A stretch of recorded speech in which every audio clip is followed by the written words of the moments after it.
നമ്മൾ ഭീഷണിക്ക് വഴങ്ങുമല്ല ചെയ്യേണ്ടത്. നമുക്ക് 2-3 ഓപ്ഷൻസ് ഉണ്ട്. ഒന്ന് ഓൺലൈൻ തന്നെ റിപ്പോർട്ട് ചെയ്യാനുള്ള സംവിധാനമുണ്ട്.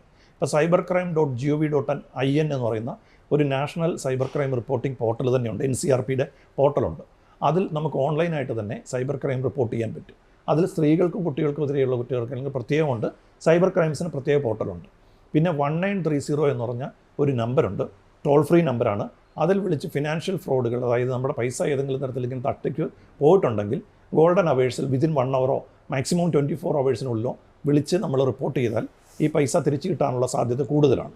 അപ്പം ഇത് രണ്ടും ചെയ്യാം. ഒപ്പം തന്നെ ലോക്കലായിട്ടുള്ള ആളുകൾക്ക് തൊട്ടടുത്ത പോലീസ് സ്റ്റേഷനിലോ സൈബർ പോലീസ് സ്റ്റേഷനിലോ പോയിട്ട് നേരിട്ടും ഈ പരാതികൾ കൊടുക്കാവുന്നതാണ്. അപ്പോൾ അങ്ങനെയുള്ള സംവിധാനം ഉപയോഗിക്കുകയാണ് ചെയ്യേണ്ടത്. ഒരിക്കലും ഒരു ഭീഷണി വന്നു അല്ലെന്നുണ്ടെങ്കിൽ അവർ ഭീഷണിപ്പെടുത്തിയാൽ അത് പേടിച്ചിട്ട് നമ്മളുടെ ഫോട്ടോ ഷെയർ ചെയ്യുമെന്ന് പറഞ്ഞു കഴിഞ്ഞാൽ ഭയന്ന് നമ്മൾ പിന്മാറുകയോ പൈസ അതനുസരിച്ച് വ്യാജമായിട്ട് അല്ലെങ്കിൽ എവിടുന്നെങ്കിലും വീണ്ടും ലോൺ എടുത്ത് കൊടുക്കുകയോ അല്ല ചെയ്യേണ്ടത്. ആരെങ്കിലും